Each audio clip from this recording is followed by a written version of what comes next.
Assalamualaikum warahmatullahi wabarakatuh. Halo teman-teman, perkenalkan, nama saya Fadila dan selamat datang di channel yang akan membahas hal-hal terkait parenting dan juga keluarga. Pada kesempatan kali ini kita akan membahas buah materi yang berjudul Menggapai Kehidupan Suami Istri Bahagia. Untuk materi kali ini saya ambil dari sebuah buku judulnya Kado Pernikahan Terindah. Teman-teman mungkin boleh googling kalau ingin punya bukunya juga. Karya dari Dr. Akram Rito. Menurut saya buku ini sangat bagus dan juga saya rekomendasikan karena beliau mengulas banyak sekali persiapan kematangan dalam berumah tangga. Mulai dari mungkin urusan ranjang, urusan menyelesaikan masalah, kemudian keuangan, bermuamalah sehari-hari dengan suami istri, dengan keluarga, dengan sanak saudara, dan lain sebagainya. Mari kita bahas satu persatu apa yang beliau sampaikan. Di sini sebagai pengantar, beliau menyampaikan bahwa bulan madu itu telah usai. Jadi setelah teman-teman menikah bersama pasangan, teman-teman merasa itu adalah hari yang paling bahagia ya, dimana kita bisa sah secara agama, secara negara dengan pasangan kita. Mungkin beberapa dari teman-teman juga menghabiskan waktu bulan madu bersama, menghabiskan waktu liburan, jalan-jalan, makan bareng, hal-hal yang gak bisa kita lakukan saat kita mungkin belum menikah, apalagi dengan orang yang paling kita cintai, tentu sangat lebih menyenangkan. Tapi ingat bahwa kebahagiaan ini pun akan usai. Selanjutnya kita akan menemukan sebuah realita, kita akan tinggal di rumah bersama, menyelesaikan banyak masalah-masalah yang akan timbul. Ingat ya, menyelesaikan masalah itu berdua. Kenapa? Karena kita menikah berdua teman-teman, nggak sendiri. Jadi masalah yang ada di dalam rumah, mungkin masalah yang ada di luar rumah, masalah yang berkaitan dengan keluarga besar dan lain sebagainya, mari kita pecahkan berdua. Nah, ini beliau memberikan beberapa tips, memberikan beberapa nasihat kepada kita semua. Mari kita mulai dari yang pertama. Yang pertama, dalam hidup berumah tangga kita harus realistis. Jangan membayangkan kesatuan batin, ini maksudnya kesakinahan ya, bisa jadi kekompakan, dapat dicapai dalam waktu singkat. Ingat teman-teman, secinta apapun kita dengan pasangan kita, ingatlah bahwa mereka itu hidup dari keluarga yang berbeda. Hubungan sosial yang berbeda.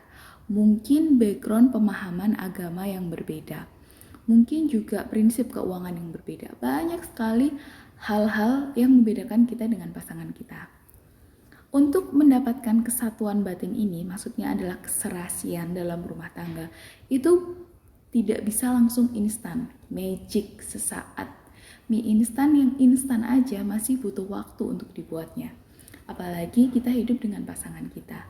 Mereka hidup mungkin 20 tahun bersama keluarganya, memiliki pola pikir yang berbeda, memiliki cara penyelesaian masalah yang berbeda, kemudian berinteraksi juga berbeda, banyak sekali hal.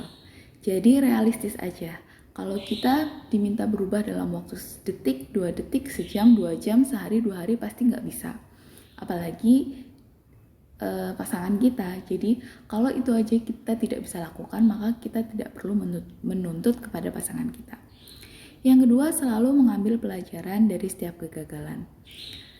Setelah berumah tangga, tentunya kita akan menemukan kegagalan-kegagalan terlebih dahulu ya. Misalkan masalah sepele aja, handuk.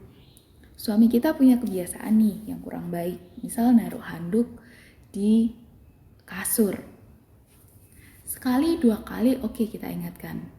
Tapi kalau itu berulang terus, kita akan menjadi marah ya, atau mudah sensitif, atau bisa jadi muncul pertengkaran-pertengkaran yang lain. Jadi ambil aja pelajaran. Oh, handuk ini aku dulu kali ya yang harus memberi contoh gitu. Ini aku bantu ya taruh tempat handuk, ini aku taruh ke belakang ya. Mungkin sebulan 2 bulan kita latihan seperti itu. Bulan berikutnya kita bisa minta tolong suami, nanti handuknya sekalian taruh belakang ya, kalau ke dapur tolong sekalian bawa ya. Nanti lama-kelamaan beliau akan memulai rutinitas itu yang tadinya naruh handuk di kasur menjadi naruh handuk di jemuran. Jadi ambil aja pelajaran dari setiap kegagalan, tapi jangan selalu berbuat kesalahan dan menimbulkan permasalahan-permasalahan lainnya. Jadi stay positif. Teruslah merealisasikan kesatuan lahir batin dengan kesabaran, kebijaksanaan, dan ketenangan jiwa. Ini yang beliau sampaikan, yang beliau nasihatkan. Bahwa dalam proses tadi tuh kita menemui masalah, kita belajar dari kegagalan, kita tuh harus bijak, harus tenang, dan harus sabar. Itu kuncinya. Jadi kalau mau melakukan sesuatu, pikirkan dulu, ini tuh gimana ya? Nanti efeknya gimana ya? Respon dia gimana ya? Kalau saya marah-marah, apa yang akan saya terima ya? Gitu. Jadi jangan pernah menganggap itu perubahan harus terjadi dalam waktu instan. Jangan pernah juga kita merasa trauma dengan kegagalan, cari aja sisi positifnya, terus perbaiki, dan sabar, bijaksana, tenang dalam menyelesaikan masalah. Yang kedua, beliau memberi nasihat, hati-hati sindiran yang menyakitkan dan kecemburuan yang membabi buta. Sebenarnya ini beliau memberikan aspek dari dua sisi. Yang pertama dari sisi suami, yang kedua dari sisi istri. Jadi di sini beliau memberi masukan kepada suami agar jangan mencari-cari kekurangan pasangan dan menampakkannya di muka umum. Kalau saya sih berpikirnya semua ya, antara suami istri tuh harusnya tidak boleh seperti ini. Mungkin ini beliau menitik beratkan pada umumnya. Mungkin suami kadang nih misal makan bareng ya di sebuah tempat, masakan dari ipar kita atau dari kakak kita enak, kemudian suami nyeletuk, ini loh mah masak kayak gini enak, ini loh masak kayak gini dia masaknya enak, atau ini loh cumi dibuat kayak gini enak, misal kayak gitu. Sebenarnya itu bisa jadi menggoreskan sedikit luka di hati istri ya. Apalagi jika menampakkan di muka umum, contoh-contohnya yang kurang baik, itu istri saya aja cumi digoreng terus, atau istri saya tuh udang digoreng terus gitu. Jadi jangan sampaikan seperti itu. Misalkan kita akan memberi masukan, kasih aja, beliin kado, buku resep atau lain sebagainya. Coba deh mah masak ini kayaknya enak deh kalau mama yang masak. Nah itu mungkin akan lebih baik ya teman-teman. Jadi jangan cari-cari kekurangan pasangan. Di sini beliau memberikan nasihat kepada istri tidak perlu juga berkomentar terhadap gerak-gerik pasangan, menyelidiki dan mencari informasi kepada orang lain. Maaf ya ini ada sedikit typo. Jadi kadang tuh ada baiknya kita tidak banyak tahu tentang pasangan kita. Ingat kalau dia bersalah, kita tahu beliau salah, maka tugas kita mengingatkan, menasehati dan lain sebagainya. Tapi kalau beliau di depan kita ini baik-baik aja, di belakang dia berbuat dosa, ingat bahwa ada malaikat, ada Allah, dan dia memiliki tugas sebagai hamba yang nantinya akan bertanggung jawab kepada Allah. Jadi kita tidak perlu ribet-ribet mengambil tugas malaikat untuk mengintai, untuk ingin selalu tahu ini, itu, dan lain sebagainya. Kalau ada di depan mata kita, ingatkan, beritahu apa yang harus dia perbaiki, dan kemudian kita bantu bersama-sama. Tapi tidak perlu kita terlalu kepo, karena kadang kalau kita terlalu tahu, mencari-cari, mengorek-korek kesalahan yang ada, kita jadi overthinking, malah jadi tambah masalah. Yang ketiga adalah sebab-sebab kebosanan. Pasangan suami istri harus senantiasa menjauhi hal-hal yang dapat memicu kebosanan. Intinya, melakukan hal-hal yang itu aja tiap hari. Mungkin suami berangkat kerja, kita nyiapin, suami seharian di kerja, pulang istri cuma negur, ngasih teh, nyiapin mandi, dan lain sebagainya. Kemudian istirahat masing-masing, ngurus anak, tidur lagi, bangun, kayak gitu, terus rutinitas. Gak ada me time bareng, gak ada ngobrol bareng, sharing, dan lain sebagainya. Ini akan menimbulkan kebosanan. Buat jadwal hidup yang variatif. Jadi misalkan weekend ini kita kemana nih, atau besok tanggal merah kita kemana nih, kita mau mudik kapan nih gitu ya. Buat agenda-agenda itu yang seru. Buatlah agenda refreshing ringan, beri kejutan kecil, hadiah spontan agar cinta tumbuh dan tidak punah, artinya tidak bosan. Mungkin kita bisa melakukan family time, gathering bersama anak-anak kita, pergi ke sebuah tempat. Mungkin kita juga bisa memberi kado-kado, kejutan-kejutan kecil. Nggak usah yang banyak-banyak, kadang tanggal-tanggal cantik kan di toko-toko online kita bisa ngasih barang-barang mungkin yang pasangan kita butuhkan ya. Misalkan jauh-jauh hari kita tanya lagi butuh apa nih ya, kira-kira apa ya yang kurang gitu. Bisa kita berikan kado-kado tersebut. Kemudian yang keempat, jangan membiarkan perselisihan berlarut hingga malam. Suami istri yang cerdas tidak akan membiarkan kekacauan pada siang hari berlarut hingga malam. Nah, di sini beliau menyampaikan kenapa sih tidak boleh masalah itu berlarut-larut sampai malam? Karena malam itu waktunya kita merehatkan raga kita, mengistirahatkan raga kita, dan juga menyampaikan penat kerja, mungkin kerjaan di kantor atau mungkin ngurus anak, ngurus rumah dan sebagainya kepada pasangan kita.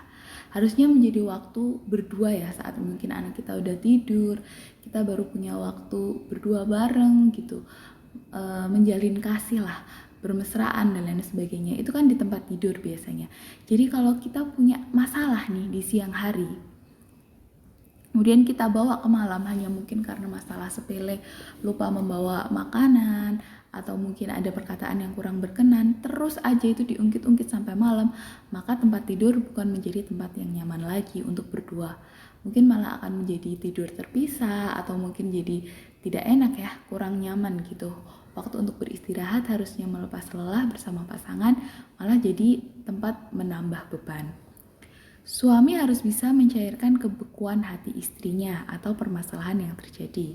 Ini saran dari beliau. Kenapa? Karena biasanya suami dengan segi kepemimpinannya itu memiliki ego yang lebih tinggi ya. Mereka merasa bahwa aku tuh harus dihormati gitu.